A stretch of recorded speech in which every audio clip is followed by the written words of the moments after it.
Olá, e aí pessoal terceirão, tudo bem? E aí pessoal, saudade, viu? Como que estão aí a quarentena?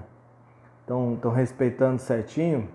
Vamos se cuidar aí pessoal, porque esse vírus aí não tá para brincadeira não, né? Se a gente for analisar os países que passaram por isso primeiro, né? A China, a Itália, os Estados Unidos, né? Que está passando agora o seu pico, o seu auge.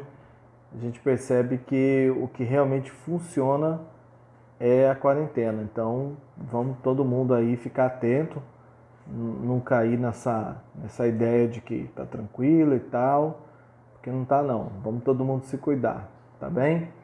Pessoal, estou aqui iniciando com essas gravações de aula online, é uma novidade para mim, né? Estou começando a gravar agora, então eu acho até importante vocês me darem um retorno depois, no e-mail, no WhatsApp, dizendo o que estão achando das aulas, né, dando sugestões, porque daí a gente consegue ir melhorando, né?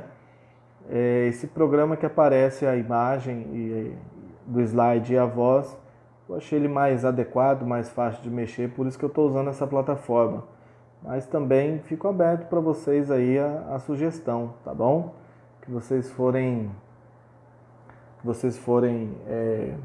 observando e sugerindo, tal maneira fica melhor, tal maneira fica melhor, a gente cada aula que vai gravando, vai melhorando uma coisinha aqui, ali, até que a gente encontra uma forma bacana de fazer essas aulas até a gente poder retornar à normalidade, beleza? Bom, pessoal, então entrando agora na questão do nosso conteúdo, né, de filosofia, nós nessa primeira unidade nós estamos falando aqui sobre o liberalismo, né?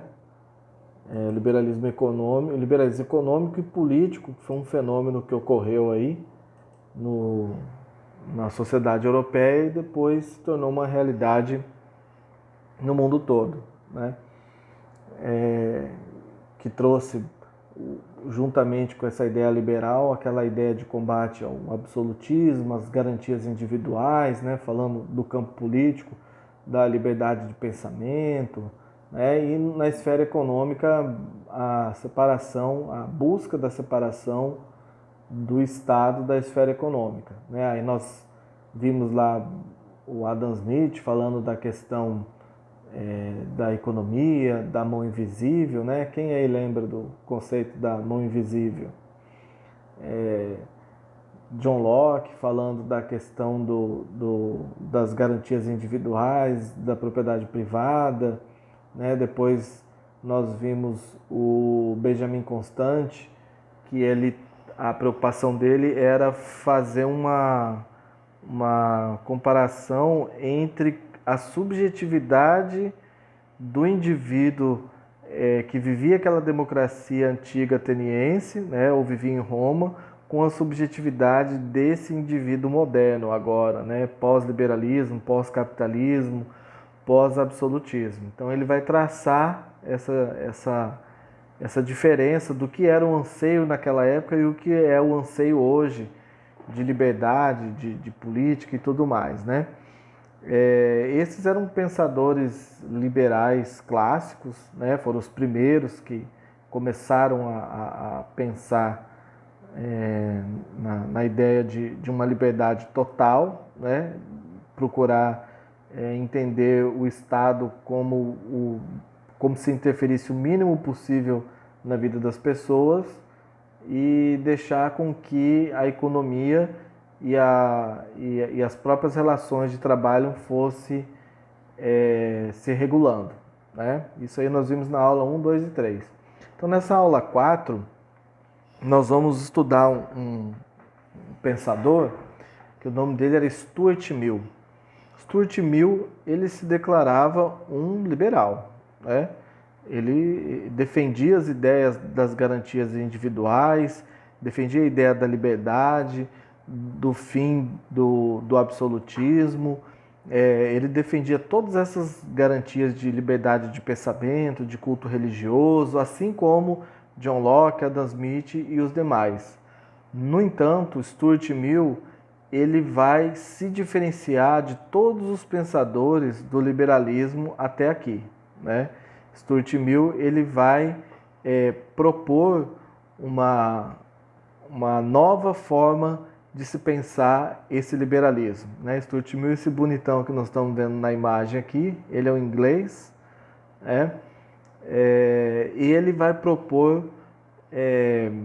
entre os liberais lá do século XIX, ele foi o único que começou a superar, né, essa ideia liberal de John Locke, Adam Smith, Benjamin Constant, de todos os outros. Ele vai além dessas ideias, né? Então, por isso que o autor diz que ele supera os limites do individualismo, porque Stuart Mill ele vai entender o seguinte, que é necessário sim a garantia da liberdade, é necessário sim o individualismo, né? Lembra que lá na Idade Média e durante o absolutismo, os cidadãos eles não tinham garantia nenhuma individual, a pessoa não podia escolher a profissão, não podia escolher onde ia morar, não podia escolher se iria ter uma religião ou não, e se tivesse qual religião seria, né? O indivíduo não tinha nenhum tipo de liberdade, nenhuma escolha, né? E com o advento do liberalismo e do capitalismo, começa a ser possível essas escolhas, né? E aí o Stuart Mill, para embasar essa ideia dele, que ele tem do liberalismo e do individualismo, ele vai criar uma teoria que se chama o utilitarismo, que ficou conhecido como o utilitarismo de Stuart Mill, tá? E aí nós vamos estar entendendo nessa aula de hoje do que se trata esse utilitarismo do Stuart Mill. Então vamos lá. Ele apresenta diversas características, né, do que ele entende da sociedade. Então o primeiro ponto que ele coloca é a crítica da tirania e das desigualdades. O que ele queria dizer com isso? Ele queria dizer que nesse sistema liberal, nesse modelo liberal, se o Estado não regula as relações econômicas de trabalho, não interfere no sistema de produção, o que acontece? Isso gera dois tipos de desigualdade, uma desigualdade social e uma desigualdade política. Então, ele diz o seguinte, que essa desigualdade social, ela vai se dar por quê? Porque quem tem o dinheiro, quem tem recursos financeiros, vai ganhar mais dinheiro. E quem não tem, vai ser cada vez mais explorado. Então, ou seja, você vai ter cada vez um número menor de ricos e cada vez um número maior de pobres. Então, é uma desigualdade social que se coloca, por quê?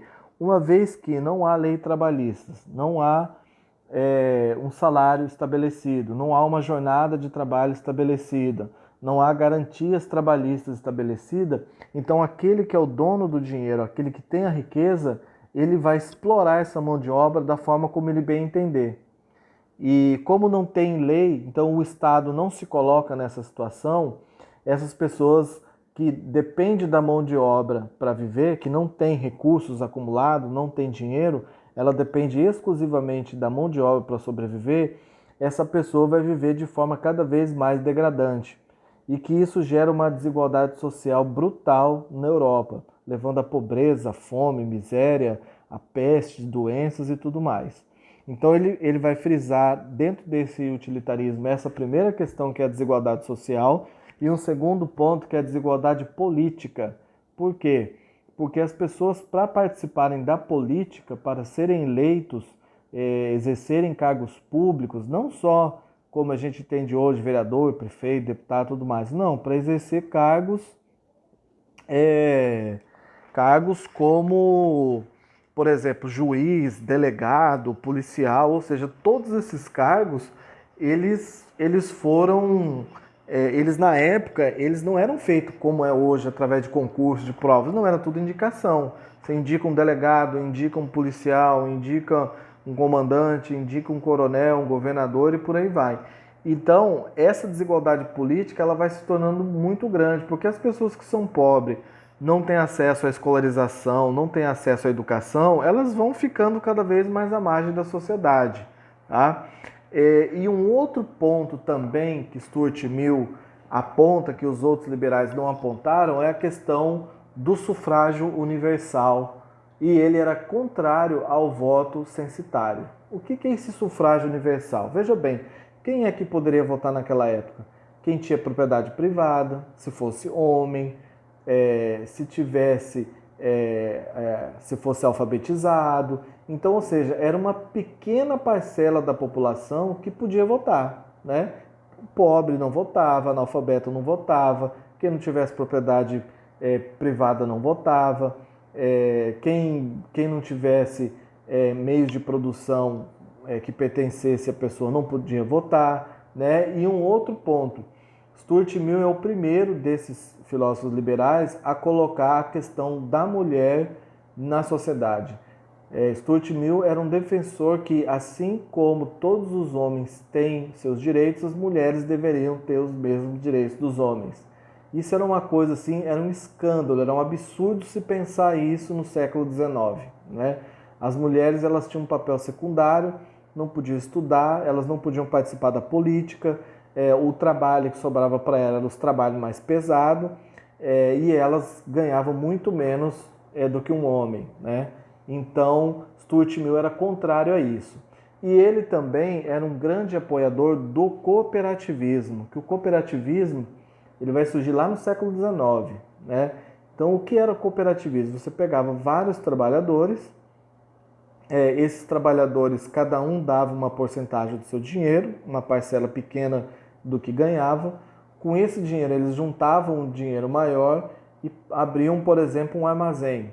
Então, se, por exemplo, o dono do mercado ou o dono da padaria comprava o leite, vamos colocar um exemplo aqui, tá, pessoal? Um exemplo esporádico. Vamos supor que ele compra esse leite a 80 centavos lá do fazendeiro.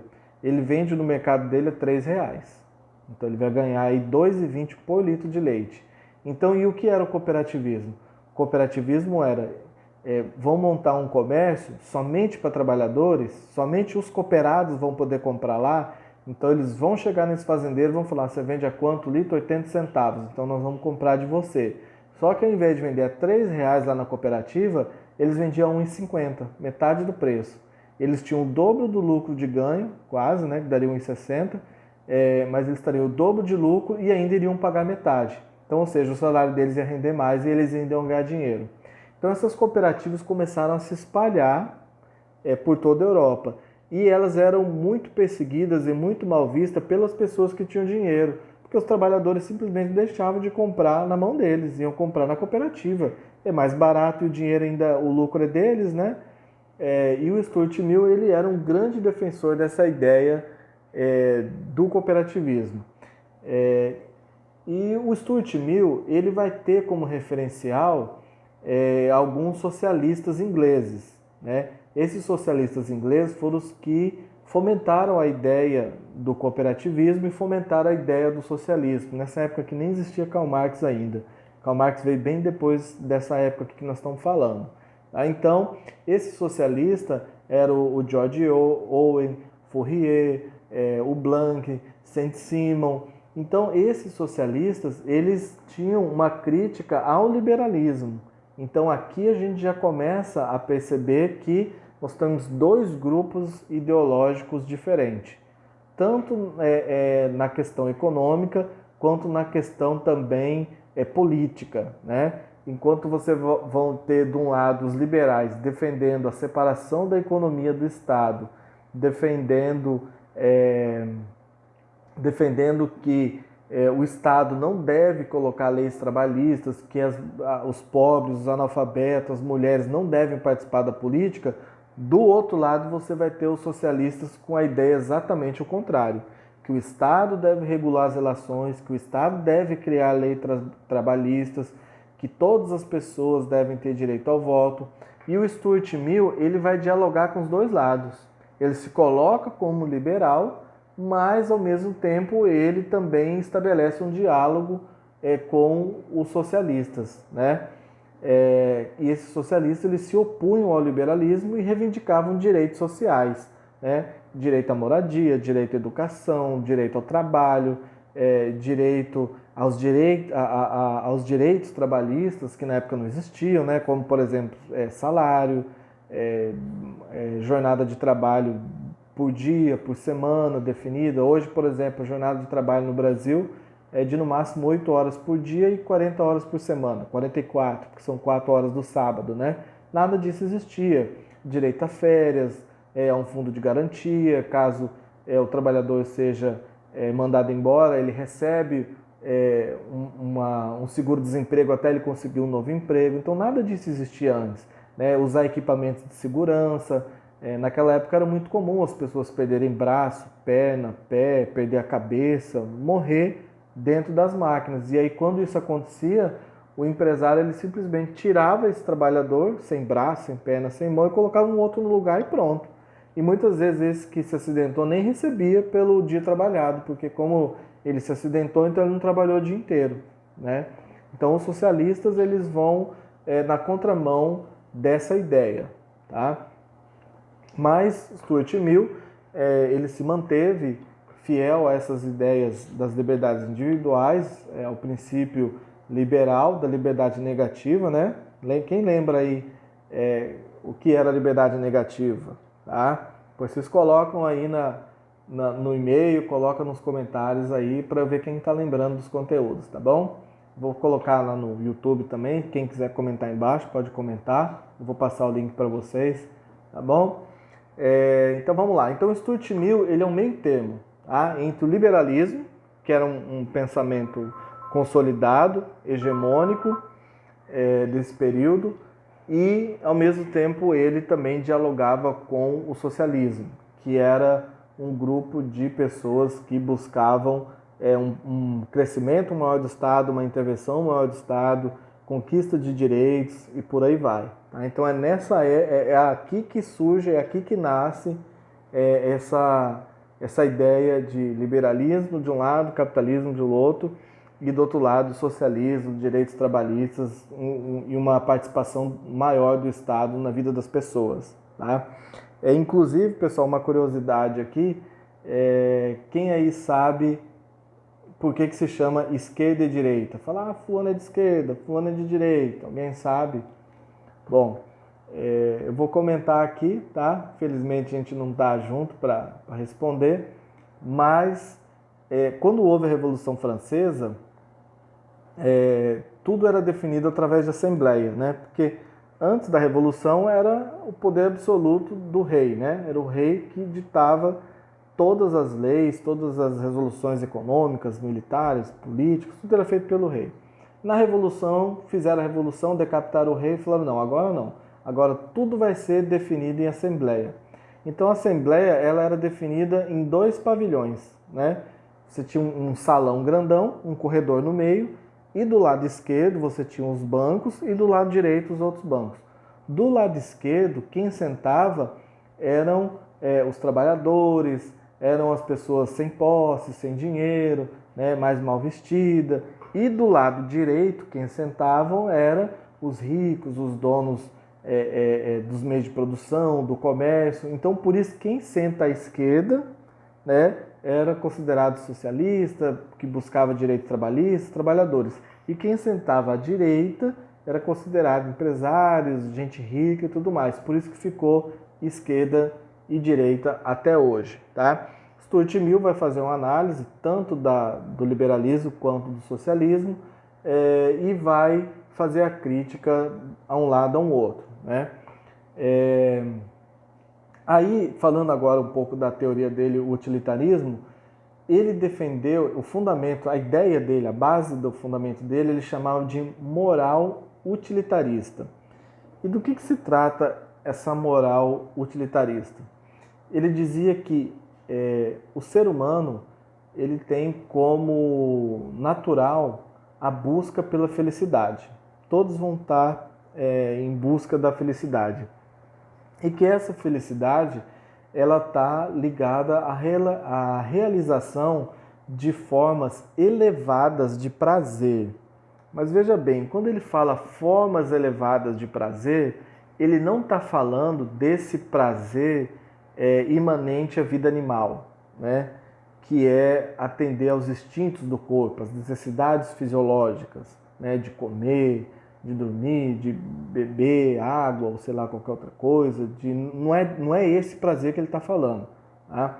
Ele diz o seguinte, que para o utilitarismo, uma ação moral é considerada correta e útil se proporciona felicidade. Ele está falando de uma ação moral, tá? Lembra que nós falamos que era moral no ano passado? Moral é o que? A prática da ética, né? Que essa prática, ela é correta, né? Se for útil e se proporcionar felicidade. E que ela é incorreta e inútil, não tem utilidade de ser, né? Se pela ausência de prazer, ela ocasiona a felicidade. Mas o que ele está falando que causa felicidade ou infelicidade?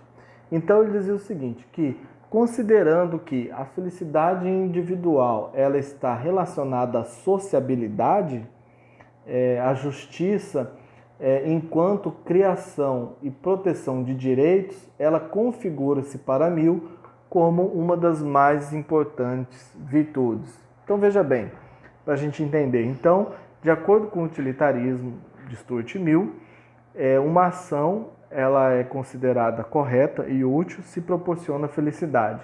Ele dizia que a felicidade está ligada à sociabilidade. Tá? Então, ou seja, não adianta a pessoa pensar apenas na realização pessoal dela, quando ela executar qualquer tipo de ação, ela tem que pensar no coletivo. Porque se ela pode até estar bem individualmente, mas se ela estiver numa sociedade onde as pessoas não estão bem, onde as pessoas estão com fome, estão doentes, estão abandonadas, existe violência, morte, suicídio, alcoolismo, prostituição, que isso não é uma sociedade feliz. Então, ou seja, a prática útil deve gerar felicidade a toda a sociabilidade. Tá? E ele coloca que o estandarte maior, a ideia maior dessa ideia de felicidade é a própria justiça, que pode corrigir esses erros, né? de falta de direitos, de exploração, de má remuneração e por aí vai. Né? Então, a gente vê que ele já era um pouco inclinado à ideia de que o direito, o Estado, poderia sim criar leis que regulassem esse convívio numa sociedade e pudesse gerar felicidade. Tá? Para que se realize, né, o utilitarismo, é fundamental que haja igualdade, desde que essa igualdade demonstre útil a vida em sociedade. Tá? Então, ou seja, essa igualdade ela precisa ser útil na sociedade, né? Ela precisa que isso traga algum reflexo positivo para a sociedade. Então, essa era a visão do Stuart Mill. Tá? Se vocês observarem no texto de vocês aí, o autor colocou no final do texto, esse filósofo chama Claude Lefort. Falei assim, mas esse cara caiu de paraquedas no texto? Não. Veja bem, a gente está estudando sobre subjetividade, né, com Benjamin Constant, sobre o utilitarismo moral de Stuart Mill, né, e às vezes essa filosofia política ela se torna muito densa, muito difícil de ser compreendida, né? Isso é comum para todas as pessoas, né? Então, Claude Lefort ele vai justamente pensar nessa questão da compreensão, como que todos podem compreender algo que é tão denso como a filosofia política, né? A gente olha essas teorias desses pensadores, filósofos liberais, sobre a crítica econômica, política, social e tudo mais. Então, Claude Lefort ele se deu conta que existe uma proximidade entre a filosofia e a literatura, né? E aí como? Aí ele diz a seguinte frase: a experiência da vida política pode ser captada pelo pensamento e pela escrita. O romancista recusa o caminho da argumentação. O autor de uma obra política se recusa o caminho da ficção. Aí ele conclui o seguinte: é um fato que a primeira pode pôr nosso pensamento em alerta, né, a reflexão política, ao passo que a segunda pode nos suscitar em uma perturbação. Então ele dizia o seguinte, que haveria meios, haveria formas de se compreender toda essa densidade política, filosófica, sem esse caminho teórico, né? Aí ele coloca o caminho da arte, o caminho da literatura, né? Ele dizia que utilizar a arte romancista como forma de compreensão da filosofia política. Então ele dizia que uma boa forma de se trabalhar essa compreensão da filosofia política é justamente através da arte, né? Através da arte romancista, né? Aí aqui até eu coloquei essa imagem dos Croods.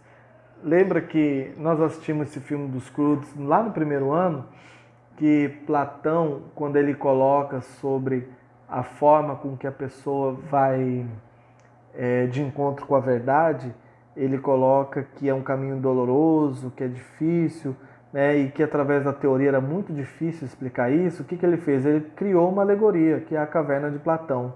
E através dessa alegoria facilitou para que muita gente compreendesse o que é fugir do senso comum, o que é sair da caverna, né, o que é pensar além das aparências, né?